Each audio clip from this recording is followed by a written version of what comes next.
Welcome, everyone, to the Strive305 Podcast. My name is Diego Cailoa. I'm here with our wonderful co-host, Ervans Augustine. Folks. And our guest today, we have Diego. Diego, tell me your last name. Cailoa. Diego Cailoa. Runs off very sexy. Yeah. Argentinian, so it's very romantic. Italian-Argentinian. Yes. Italian-Argentinian. So you do speak real Spanish? Yeah, I speak real Spanish. Which we spoke about. Yeah. Thank you for saying it's real Spanish. No, I mean, there's Cuban Spanish and there's real Spanish.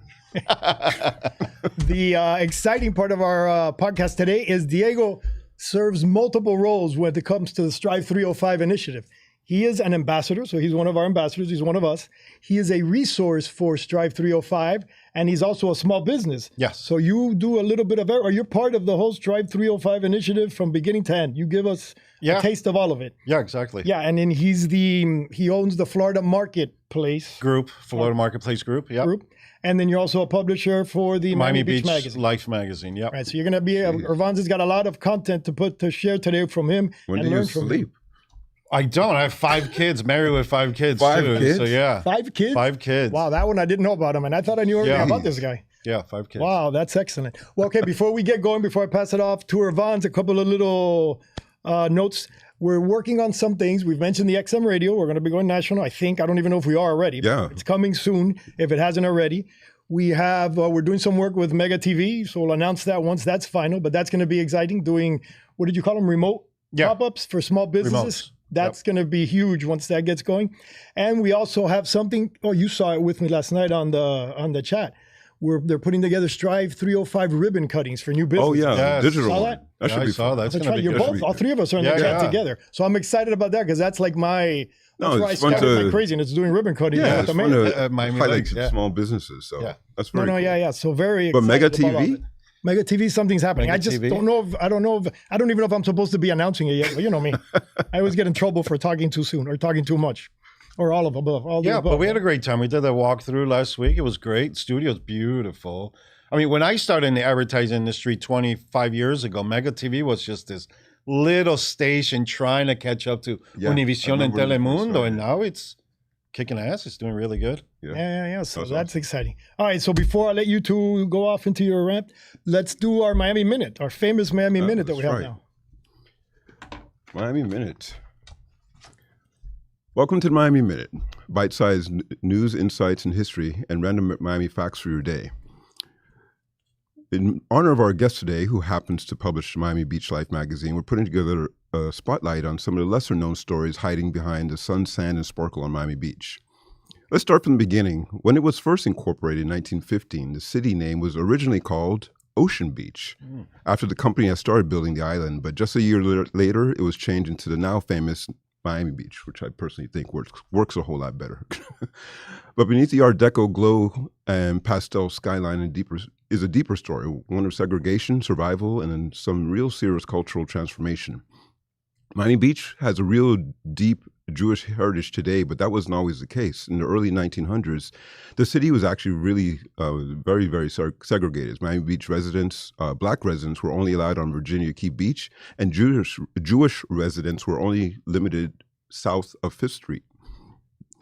That started to change when the real estate boomed in the 1920s. It brought a growing Jewish population, and one of the very first Jewish families to settle in the area was Joseph and Jenny Weiss, who opened up a little seafood spot in the 1920s, which is still standing today, called Joe Stone Crab.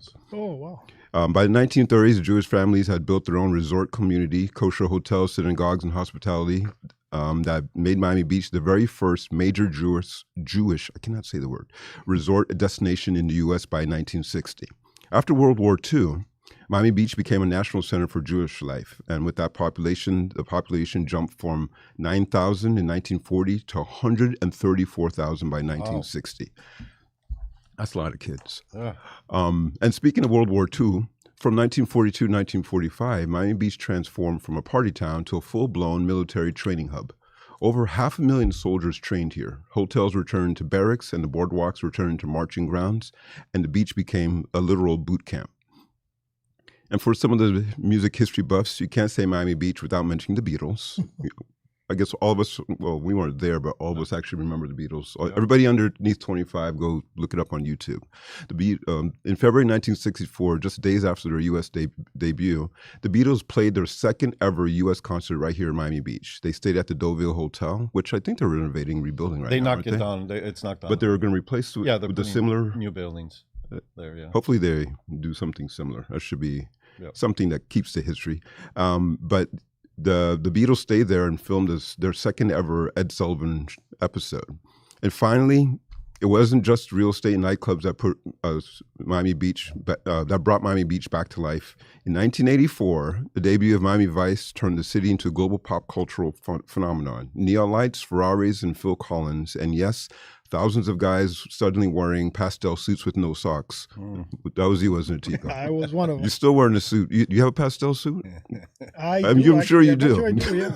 I can pull it out. I'll pull it out for one of the shows. Let's not and say we did. The show helped spark a design, fashion, and tourism boom that's still going to today. So from pop culture to platoons, from kosher diners to Crockett and Tubbs, there's more Miami Beach than meets the selfie. We love hearing your thoughts and requests, and if you have a topic you want us to cover, hit us up and let us know. Until next time, stay cool, stay curious, and that's your Miami Minute. Very nice. That was a good one. He always has good content with them. Yeah, a lot of people didn't know about the military Miami Beach. Yeah. Where I grew up, it's called North Beach, and the only beach there is between 75th and 72nd Street. And all those little hotels, probably about 8 or 10 of them, were all military hotels there. I didn't realize there were that many, like 500,000 soldiers and like the beaches. That's incredible. Yeah, incredible. Well, before you two get started, Amber, can I get my camera, please? I want to tell everybody something. Okay, this is officially our 10th episode. Nice. Hence the jacket. I'm wearing the jacket not because my friend Linda from the Miami Laker told me I should wear a tie and a shirt instead of a t-shirt all the time. Has she watched the show? She watches, yes, but I told her no, I refused. But I'm wearing the jacket, not for her only because it's our 10th episode. So next week you mentioned Miami Vice. Yes, so next week I'm bringing my Miami Vice t-shirt. I got one for that. So prepare next week for that. I'll wear my Crockett and Tubbs jacket. I'll wear the suit. Oh my God, I got my t-shirt. We can do the Crockett and Tubbs. I love it. Let's do it. And then, so you're our 10th episode. So this is like a big milestone for us. Thank you. So Thanks for having me. Don't screw it up with No, I'm not. I'm going to try to talk. All right, Irvan, do your thing because you're the. Oh, and also we have. I always forget. I don't mention the crew in the beginning. I always mention them at the end, but I want to. We have Amber. She is the greatest producer of podcasts, and I produce podcasts, so she's even better than me. We have Rachel Guerrero back there. She's part of my posse. She's our account exec at AC Graphics, and we have our new intern starting today, Chloe Cruz. She's with us today, and she'll be with us throughout the summer. So enjoy that. Enjoy, ladies. Our girls. Behind every great man is a great woman, that's for sure. Yeah. All right, Irvan, go hit it. Do your thing. Actually, you had a couple questions I thought were actually really interesting. You want me to hit those first? Okay, but you mentioned Strive305 related questions, But you already mentioned that you're a publisher of a magazine and you're on which one came first, actually? I was curious. The Miami Beach Life magazine came first. Yeah. Before the Florida Marketplace Group. You know, I got into advertising marketing at 23. I was a creative director for Toyota at 23, very young age. And then at 25, I went on my own. Mm-hmm. And then when I was about 40, we had a lot of advertisers wanted to advertise in Miami Beach. And there was really no place to advertise unless you were doing radio or TV. There was really no magazine in Miami Beach. We had Ocean Drive, which was very pricey. It's like $20,000 for a full page. And also a very specific audience. Yeah. Like small businesses. Yeah, and then you had New Times, which if you're a business in Miami Beach, you don't want to advertise in a newspaper that people in Kendall are seeing because they're not driving from Kendall to go to your restaurant. So you're trying to focus on very specific niche audience. So there was no magazine in Miami Beach, and we started it. And it's fun. It's a creative outlet. There's no money being made. But you're doing good. It's a great door opener. Let me tell you, we get a lot of businesses that come from out of state that want to advertise in Miami Beach, and they don't have a creative group, or they don't have an advertising company, or they don't have a project development company, and that's where we come in. So like I told Tico, and I just told Grant, I said, anyone that ever asks you to start a magazine with them, kick their ass and walk away because there's no money. They want you to lose money. But thank God I'm in a good position in life that, losing a little money here and there doesn't really. It's a labor of love that you do. Yeah, look, I went to film school. I studied creative writing. So I'm a creative guy. So that's really something that when I'm home, I need to get really creative, I sit down and we work on the magazine back and forth with the editor and the creative people. So it's a lot of fun. And look, I grew up in Miami Beach. Saying that I own the magazine Miami Beach is huge for me. You know what I mean? I went to middle school, high school, everything Miami Beach. And all 5 of my kids were born in Miami Beach too. So even though I live in Miami Shores, which Miami Shores is really, I tell people I live in the suburb of Miami Beach. This is really what it is, you know? Yeah. Miami Beach, there's no right. suburbs. Yeah. There's none. Yeah, 41st Street, 5th Street, 71st Street. It's all buildings mixed in. So if you go right over the bridge on 79th Street, Miami Beach. No, you're right there in Miami Shores. You get there in Miami Shores. So I'm still somewhat of Miami Beach resident, which really I'm not. But I'm almost there, yes. That's very cool. And then from there, like you started the marketplace. Yeah, Florida Marketplace Group. Yeah, we do a lot of farmers markets for Miami Lakes, Miami Shores, South Miami. We do a lot of them. But we also do a lot of big events. We do the Miami Beach Cancer Walk. We do Festival Viva Argentina, which is coming up right now, July 6th, which is the biggest Argentine festival in Florida. So we is it? Yeah, we do a lot of big events. It's the Argentine Independence Day Festival. Yeah. Yeah, so we do a lot of events too. Very cool. Yeah, so we have a lot of fun working, put it that way. Yeah. And those events, correct me if I'm wrong, are what I would call resources for small businesses throughout Dade County. Definitely. Because Miami Lakes, for example, I'll give a quick story in Miami Lakes that happened to me a couple of weeks ago. I walk into my gym and the kids with their cards, showing their cards, their player cards, and have their little business, and they have a table. And it killed me when I heard that their dream, I called you right away. Yeah, you called me. I go, their dream was to be in the Miami Lakes Farmers Market one day and have a table there. Yeah. I go, are you kidding me for real? And they had their player cards, Pokemon, baseball, all that. And that was their business, set up at a table. So I helped them with their business cards. They came out beautiful. We're going to get them a little table throw. And then Diego's going to, told them they can bring a table and have a table there at the show. Yeah. So they're living their dream already. Yeah. No, that's a great this story. is what I'm talking about, resources for small businesses. Yeah. Because these farmers markets are great to get exposure for your business. Exactly. And the great thing about farmers market is that you can actually test out your product. You know what I mean? And we'll get into the Strive305 and market match and all that in regards to business. Yeah. Yeah, but it is a great story. And that's one of the things I was curious about. Like, did you start the market for small businesses in mind, or was there a different? No, look, we were doing a lot of big events, and then I forgot who it was. Told me, it's like, look, Miami Lakes are looking for a company to, either start a market or take over an existing market that's there. Yeah, and we did a bid on it. We met up with Gladysel, which we love very much there in Miami Lakes, and we got the market, and now it's great. We're moving to a new location this Saturday, about 2 blocks away from the location that we were at for 3 years. But it's great. We deal with a lot of businesses in Miami Lakes. I got to meet Diego. It's a really, whoever hasn't been to Miami Lakes, it's a really great small community. Yeah. People think it's big because it's next to Hialeah, but it's really small. It's like everyone knows everyone in Miami Lakes.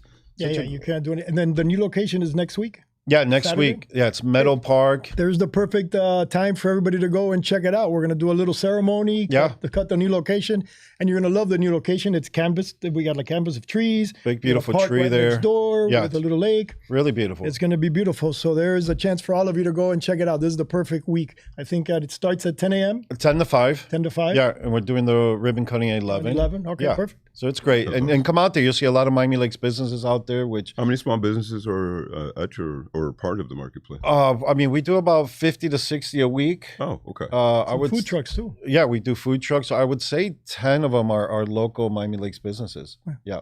And if you're Miami Lakes businesses, it's free for you guys. You know what I mean? Just get in touch with us. Yeah. We have a table. Yeah, to give a table. Right? That's very cool. We connect them with a free booth, you know what I mean? And for them to promote their business, because storefronts are tough right now. Yeah, it's tough everywhere. And I think, and that's I think it's a sort of unique opportunity for small businesses to really, like you said, test out a project. And they engage with the community, right? They engage with the community, let people know, hey, you like our product? We're 2 blocks down the street. You know what I mean? We have that storefront over there, or you can call us directly. So it works out really well for small business. And what do you? For all the small businesses, like the kids starting out with the cars and others, do you ever give them advice or information for starting? Like, what are some of the common mistakes that people make when they're talking, yeah, and which you're like, is, no, don't do that. Yeah, which I think it's a big reason why I got involved in Strive305. A lot of people, what they do, which is a huge mistake, is not test out the products, right? You know, if you have an idea, it might be a good idea for you, but it might not be an idea that's needed right now. So I tell everyone, I say, you have an idea, great. Ask your family, great. But remember, your family are going to tell you what you want to hear. Right? They're never going to be straight up with you. Hopefully they like you and they'll just support you in whatever look, you if do. you go and tell your mom, I have this idea, she's going to say, baby, it's great. Sí, está bueno. But it might not be, your mom is not a business expert. You know what I mean? She does not know. Or even if she is, there. she's just being nice to you. Yeah, exactly. So the market's great because, you know, in Strive305, you start a business in Miami-Dade County, you get in touch with us, and you can go to our website, thefloridamarketplacegroup.com, look at all the upcoming events that we have, and then you get a free spot there. And we hook you up with a free spot, and you can go there and promote your business and get real reaction from people walking by. You know? Which is really interesting because I think a lot of times, like especially in this digital dominated landscape, everybody kind of focuses on creating an e-store and like being online and everything. But many times you need that tangible experience with a product and someone picking up and looking at it and say, hey, I like this or I don't like this. So which will help you as a business owner to know what the immediate feedback is before you spend a whole lot of time and money for on a product. So that is really interesting. And that's one thing I'm trying to help these businesses avoid investing money in what they don't really need. Right. Because a storefront, say you want to open up a store, okay, great. The rent's $10,000. You need 3 months. That's 30 grand right there. Right. And if you open up a restaurant, you might need a grease truck, which is 50 grand there. Right. And then you need to do the build out of that's another 50, 80 grand. So and this is all before anybody's even tasted tried your food yet. So you might want to come to the farmer's market, test it out. Yeah. See if anybody actually eats it or likes it before you go. Storefront, next you know, you're 200,000 in the hole, and you open up the store and no one walks in. Right. And then what do? You know, you file for bankruptcy, you lose all your money, and then it's not only the business, but you take it back home.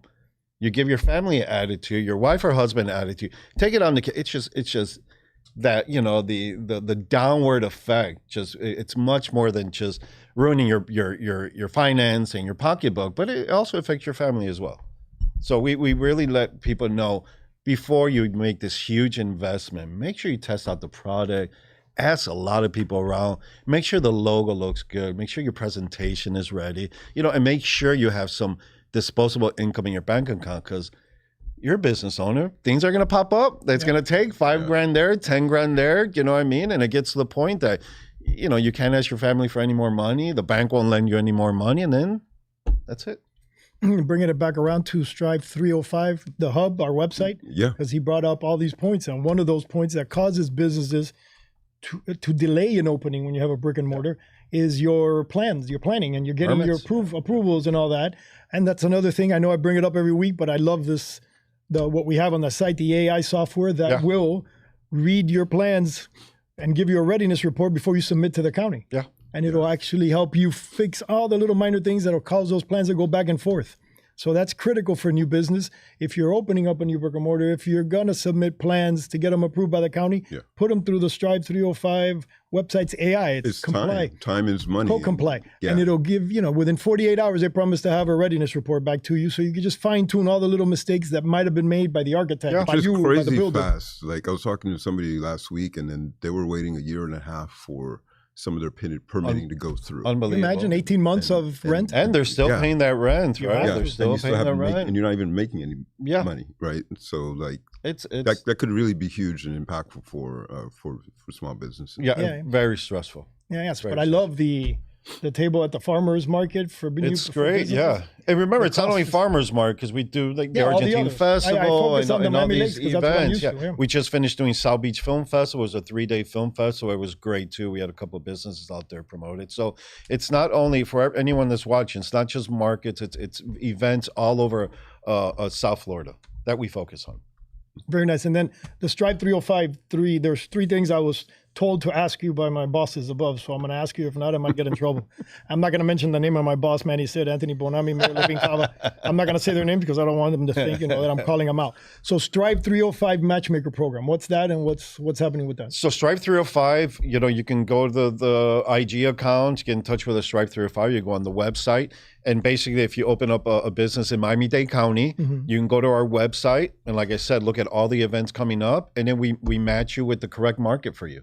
It depends what you sell.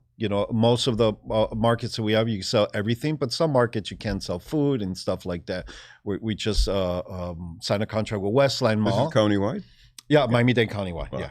Oh, So- Westland Mall. That's right. You told me Westland about Mall? Yeah, we just signed up That's still Westland open? Mall. Yes.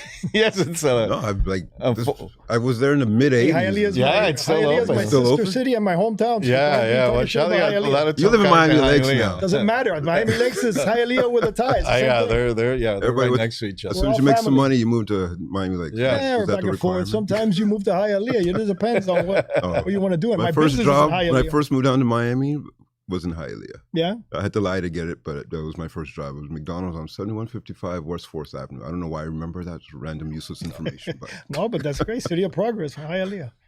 So but yeah, that's awesome that Yeah. you guys are going to do that. Well, tell us about the Westland Mall. Well, What Westland Mall is great. Downside in regards to market match is that you can cook inside. So, for example, if you're opening up a restaurant, you want to test out your food and stuff like that, Westland Mall would not be one of your spots. right. But, But that's useful to know. Yeah, but South Miami, Miami Lakes, Yeah. all these places are definitely a spot. But Westland Mall, we're handling their project development. They have a new management company in.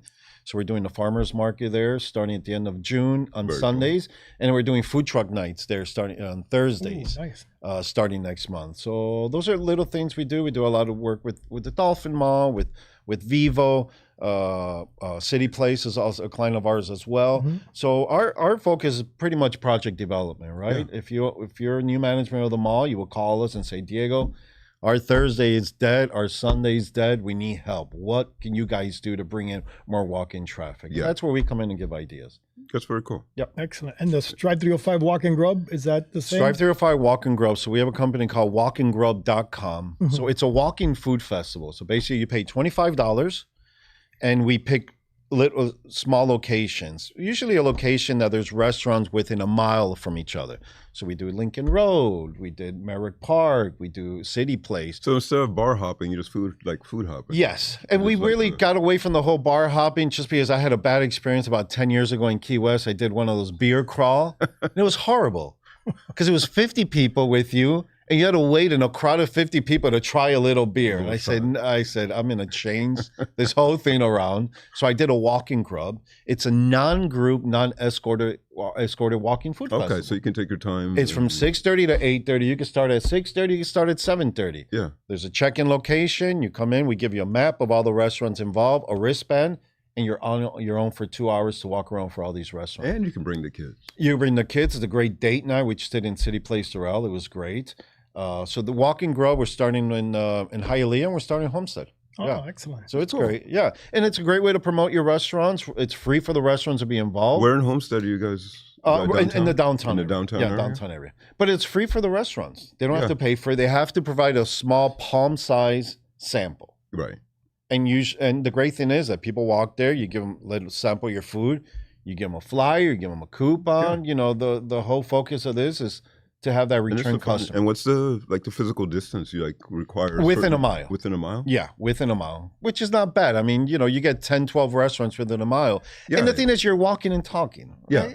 So Yeah. you're walking, oh, there's the other one. Boom, boom. You go, you try the food. Where's the And next unlike one? bar crawls, after the third one, you can still actually walk. Yeah. And look, the great thing about Walk and Grub is that 80% of the people that do the Walk and Grub, they go back to their favorite location. Right. Yeah. Right? Because we're big guys. A palm size of no food's going to fill us up. So at 8:30 when we're done, we're like, all right, that burger that we had over there, let's Let's go back and take We're going to have a full meal over there. So it's great. Walk and Grub is great. And is Walk and Grub, is that spelled out correctly? Or is Yeah. it the end? Walkandgrub.com. Yeah. Very cool. Yeah. And you can see all the cities that we do it in as well. And it's very inexpensive. Walk and Grub is paid $25. So it's not like, you have to pay $50 or $100 to do this. Oh, it's $25 like $20 for one movie ticket now. Yeah. Ticket nowadays. Yeah. It's like, So it's priced perfectly. no, that's great. Yeah. All right, and the last one, I know it's not ready yet, but you mentioned you're in the process. Strive305 International Taste Events. Yes, so we're working with the representatives of India, representative of Colombia, representative of Peru, like Miami Spice, right? We all know Miami Spice. Yeah. So we're trying to do the same thing with the cities. Argentina just did one. They do it in November, and basically all Argentine restaurants get into the program. You can go to all these Argentine restaurants and you get a special discount. It's just like Miami Spice, but we're targeting different countries. So we're going to do one with Thailand, all Thai restaurants. We're going to do one with Colombia, all Colombian restaurants. So it's pretty cool. It's Miami Spice, but international Miami Spice. What's the name of that again? It's what we're calling a Strive305 International Taste and Events. Yeah. That's a lot. Yeah, I know, right? it's not going to be the website name. I'll tell you how much. We got to work on that. I know. It's a creative one. We'll put it yeah. together. Yeah. Yes.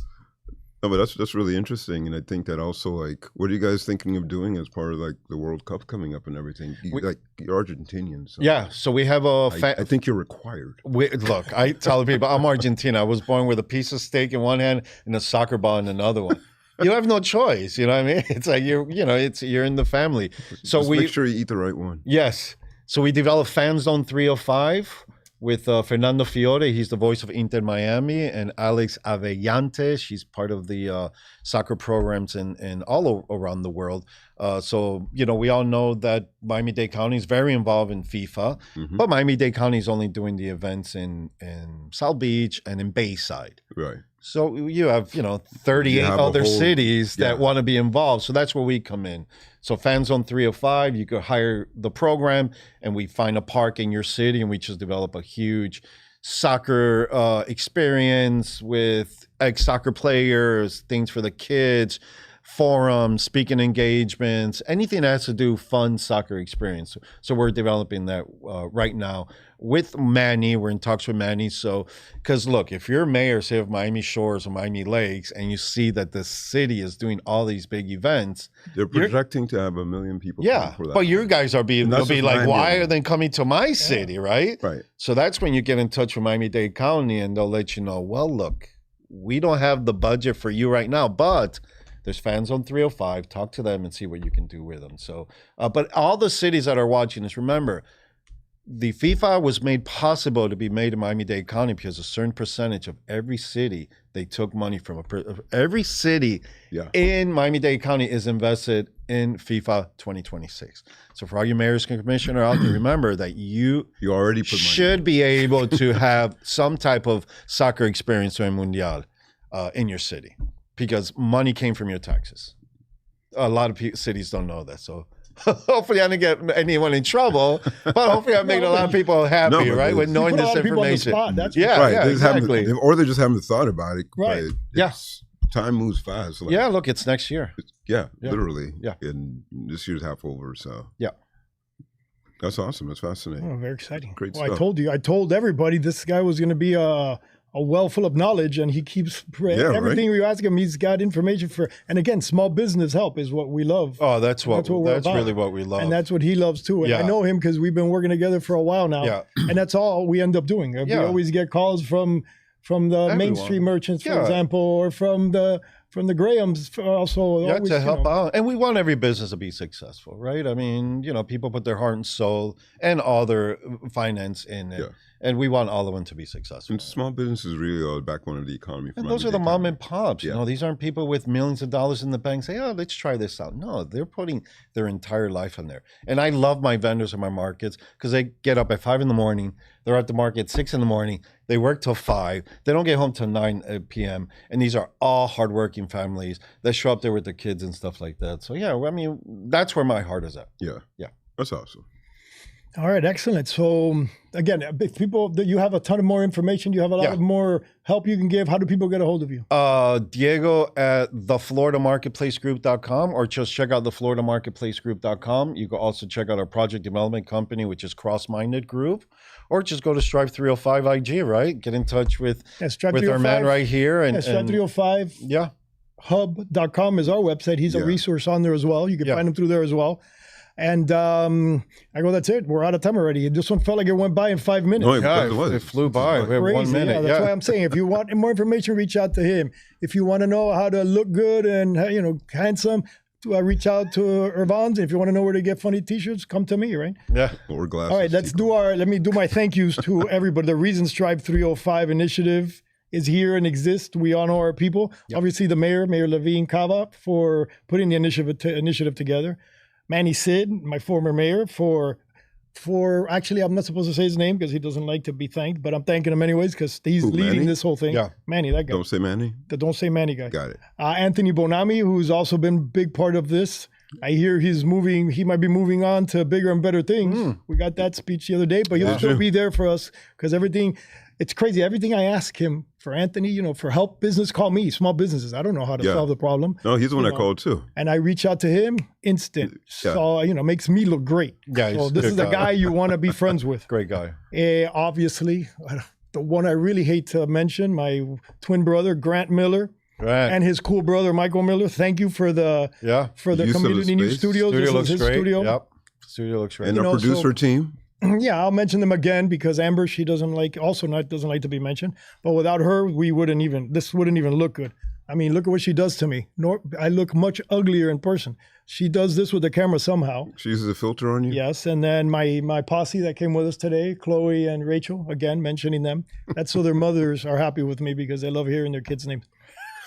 So again, thank you everyone for joining us. See you next week with my Miami Vice t-shirt, I promise. Bye, guys. What's up, folks?